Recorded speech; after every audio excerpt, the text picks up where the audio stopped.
मैं इसको दोबारा रिपीट कर रहा हूँ कि हमारे पास कुछ इस तरह से इंस्ट्रक्शन जो है वो इंटरलीव हो रही है। इंटरलीव का मतलब ये है कि ओवरलैप करना या मिक्स करना, कि एट द सेम टाइम जो कंज्यूमर है उसने भी काउंटर प्लस प्लस की, सॉरी, जो आपका प्रोड्यूसर है उसने काउंटर प्लस प्लस किया, और तकरीबन उसी टाइम पे जो कंज्यूमर है उसने काउंटर माइनस माइनस किया। तो चूंकि ये एटॉमिक ऑपरेशंस नहीं है, इनके लिए ये 3 इंस्ट्रक्शंस चाहिए लो लेवल के ऊपर, तो इनकी जो है वो इंटरलीविंग हो गई है, इनकी ओवरलैपिंग हो गई है, इनका मिक्स हो गया है। तो मिक्स होने से क्या होगा, काउंट की वैल्यू इनिशियल जो है वो हम सपोज कर लेते हैं कि 5 थी। सबसे पहले प्रोड्यूसर ने ये किया कि जो काउंटर की वैल्यू है उसको रजिस्टर 1 में जो है वो रीड कर लिया, रजिस्टर 1 में 5 आ गया। याद रखिए अभी तक काउंटर में 5 है और रजिस्टर 1 में भी 5 है। उसके बाद हमने रजिस्टर 1 जो था उसको एक इंक्रीज कर दिया, रजिस्टर 1 की वैल्यू जो है वो 6 हो गई। उसके बाद हमने ये किया कि रजिस्टर 2 जो है उसमें काउंटर को रीड कर लिया, काउंटर की वैल्यू अभी तक 5 थी, तो रजिस्टर 2 जो है उसमें 5 आ जाएगा। उसके बाद हमने रजिस्टर 2 की वैल्यू जो है उसको माइनस कर दिया या डिक्रीमेंट कर दिया, रजिस्टर 2 की वैल्यू जो है वो 4 आ गई। उसके बाद काउंटर जो है उसमें हमने रजिस्टर 1 की वैल्यू लिख दी व्हिच इज इक्वल टू 6, ठीक है? तो काउंटर जो है उसमें वैल्यू आपकी 6 आ गई। उसके बाद जो आपका कंज्यूमर था उसकी इंस्ट्रक्शन एग्जीक्यूट हुई और काउंटर जो है उसके अंदर हमने रजिस्टर 2 की वैल्यू लिख दी व्हिच इज इक्वल टू 4। अब यहाँ पे मसला क्या हुआ है कि हमारा जो काउंटर की वैल्यू है वो एक इनकंसिस्टेंट स्टेट जो है उसके अंदर आ गई। जो आइडियल सिनेरियो है, यानी जो करेक्ट सिनेरियो है या कंसिस्टेंट सिनेरियो, उसमें क्या होना चाहिए था कि काउंट की वैल्यू 5 थी, एक दफा वो इंक्रीमेंट हुई 6 हो गया, एक दफा डिक्रीमेंट हुई वापस 5 हो जानी चाहिए थी। लेकिन at the end of these instructions हमें जो काउंट की वैल्यू है वो क्या मिलती है, हमें काउंटर की वैल्यू जो है वो 4 मिलती है। तो ये वो कंडीशन है जिसको हम ये कहते हैं कि दो प्रोसेस हैं और दोनों प्रोसेस जो है वो एक ही रिसोर्स के ऊपर जो है वो राइट करने की कोशिश कर रहे हैं। तो एक ही रिसोर्स के ऊपर जब वो राइट करने की कोशिश कर रहे हैं तो इस तरह की इंटरलेविंग ऑफ इंस्ट्रक्शन जो है वो पॉसिबल है। और ये वाला जो सिनेरियो है इसको हम कहते हैं कि ये रेस कंडीशन, ठीक है? रेस कंडीशन क्या है कि जब दो प्रोसेस जो है वो एक ही वेरिएबल के ऊपर, एक ही शेयर्ड डाटा के ऊपर जो है वो at the same time operate करने की या राइट करने की कोशिश कर रहे हो, और हमारा जो एंड रिजल्ट है वो इनकंसिस्टेंट हो जाए, तो इस कंडीशन को जो है वो रेस कंडीशन कहते हैं। ये क्लियर हुआ सब लोगों को? जी सर। अच्छा, अब साथ ही नेक्स्ट स्लाइड पे एक चीज लिखी हुई होगी कि रेस कंडीशन जो है वो पिछला जो सॉल्यूशन था उसमें नहीं आ सकती, जिसमें आप इन और आउट के जरिए जो है वो अपनी मैनेज कर रहे थे उसको, कंडीशंस को। तो उस सिनेरियो में आपकी रेस कंडीशन नहीं हो सकती। वो रेस कंडीशन क्यों नहीं हो सकती, कोई गेस कर सकता है?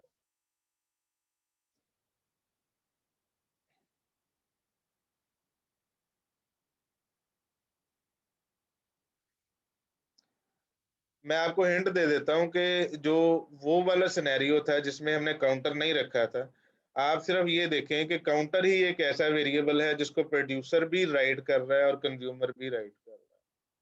उससे पिछला जो सिनेरियो था इसको दोबारा जाके रीड करें, उसको दोबारा जाके स्टडी करें, तो आपका जो कंज्यूमर प्रोड्यूसर का कोड था वो इन का जो वेरिएबल था उसको इंक्रीज कर रहा था, आउट को सिर्फ रीड कर रहा था, आउट को राइट नहीं कर रहा था। इसी तरह आपका जो कंज्यूमर का कोड था वो सिर्फ आउट को राइट कर रहा था, इनको जो है वो सिर्फ रीड कर रहा था, ठीक है? तो इसका मतलब ये है कि वहां पे वो जो डाटा है जिसको वो राइट कर रहे हैं वो डिफरेंट है, वो एक्सक्लूसिव है। इस वजह से वहां पे रेस कंडीशन जो है वो प्रोड्यूस नहीं। नेक्स्ट है मैसेज पासिंग। इसमें होता ये है कि प्रोसेस जो है वो एक-दूसरे के साथ जो है वो मैसेज पासिंग के ज़रिए कम्युनिकेट करते हैं। इसमें 2 ऑपरेशन यूजुअली प्रोवाइड किए जाते हैं, एक सेंड है मैसेज, यानी सेंड का मेथड है, उसमें मैसेज पास कर रहे हैं, एक रिसीव का है जिससे आपको जो मैसेज मिला है उसको आप रिसीव कर रहे हैं या रीड कर रहे हैं। इसमें मैसेज का साइज़ जो है वो वेरिएबल भी हो सकता है, वो फिक्स भी हो सकता है।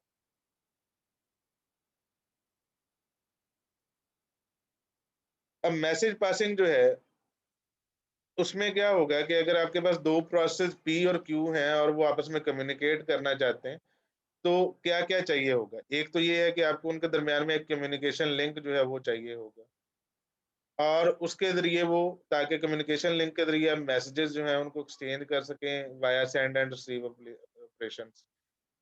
अब इसमें इश्यूज़ क्या हैं कि आपका जो लिंक है वो कैसे एस्टेब्लिश करना है? क्या एक लिंक जो है वो आपने एस्टेब्लिश किया है वो 2 से ज़्यादा प्रोसेस के साथ भी मिल सकता है? क्या एक पेयर ऑफ प्रोसेस जो हैं, यानी जो 2 प्रोसेस कम्युनिकेट करना चाहते हैं उनके दरमियान एक से ज़्यादा लिंक हो सकता है? ठीक है। लिंक की कैपेसिटी कितनी है? यानी उससे कितनी स्पीड से या कितना जो है वो डाटा जो है वो एक प्रोसेस से दूसरे प्रोसेस तक जा सकता है। उसके बाद ये है कि जो मैसेजेस आप भेज रहे हैं एक प्रोसेस से दूसरे के ऊपर, क्या वो मैसेजेस जो हैं वो फिक्स साइज के हैं या वो वेरिएबल साइज के हैं? उसके बाद एक और कंसर्न ये है कि आपका जो लिंक है क्या वो यूनिडायरेक्शनल है या वो बाई डायरेक्शनल?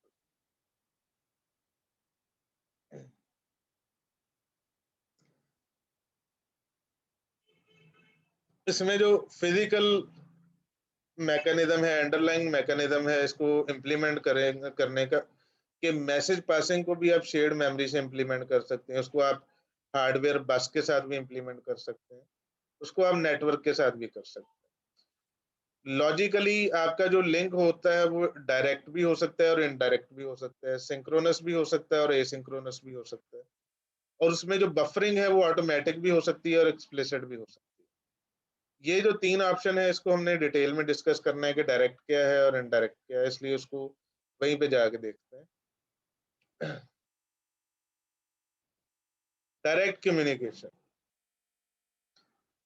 इसमें होता क्या है कि हर प्रोसेस जो है वो दूसरे को बाय नेम एक्सप्लिसिटली कॉल करता है, यानी कि सेंड पी मैसेज का मतलब ये है कि आपने मैसेज जो है वो किसको सेंड करना है, प्रोसेस पी को।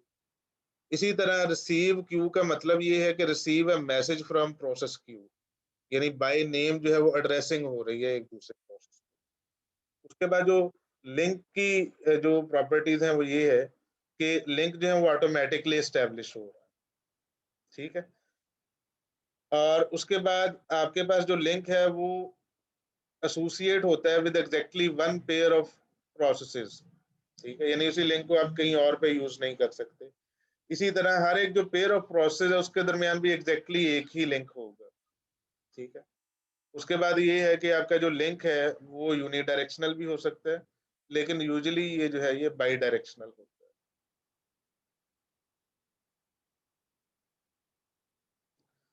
उसके बाद है इनडायरेक्ट कम्युनिकेशन। इनडायरेक्ट कम्युनिकेशन जो है ये मेल बॉक्सेस के जरिए होती है या पोर्ट्स के जरिए होती है। इसमें होता ये है कि एक प्रोसेस जो है उसने जिसने सेंड करना है, वो अपना डाटा जो है वो जाके मेल बॉक्स के अंदर रख देगा या किसी पोर्ट के ऊपर जाके रख देगा। और जो रीडर है जिसने वो डाटा कंज्यूम करना है, जिसने वो मैसेज जो है वो रिसीव करना है, वो क्या करेगा कि वो मेल बॉक्स में जाएगा और मेल बॉक्स से जो है वो डाटा जो है उसको रीड कर, ठीक है।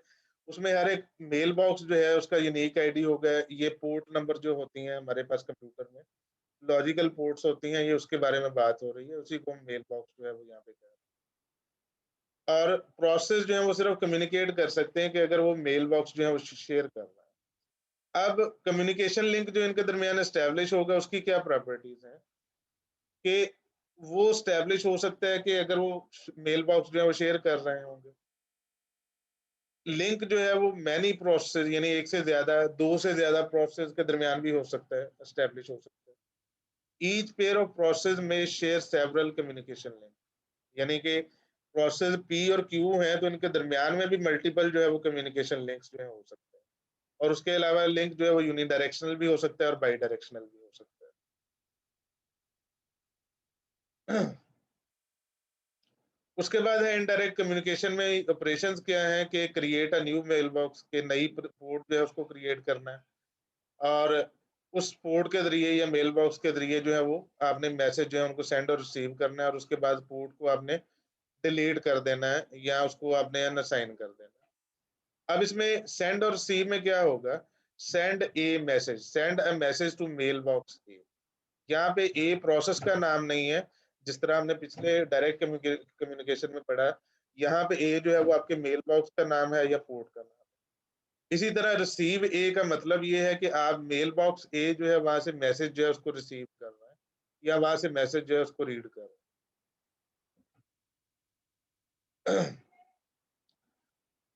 उसके बाद है मेल बॉक्स शेयरिंग।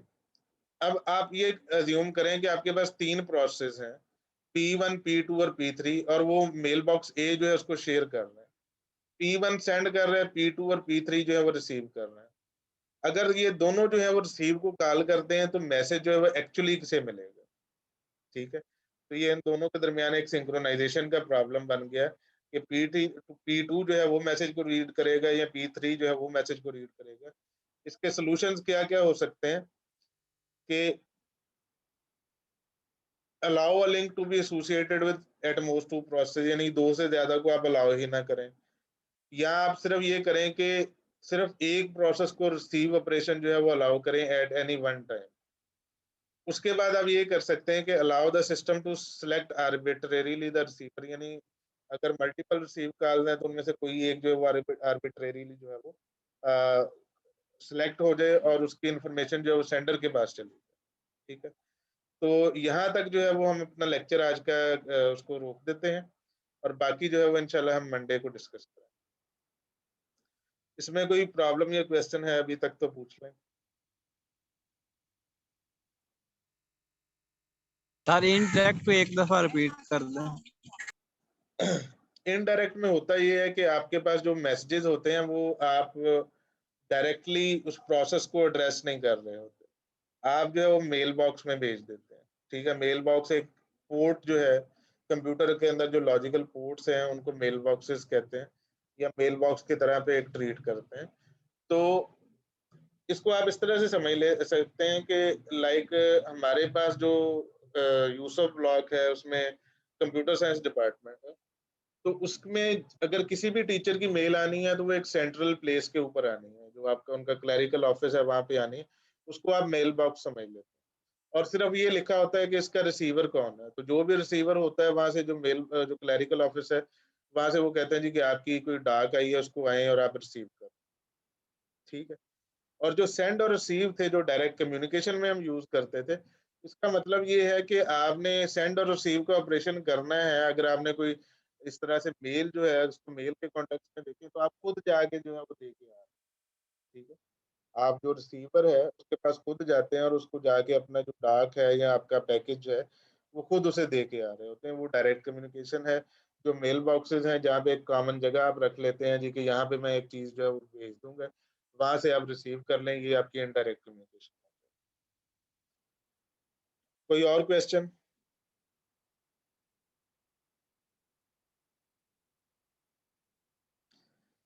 ओके जी, नेक्स्ट टाइम इंशाल्लाह मिलते हैं मंडे को। अल्लाह हाफिज।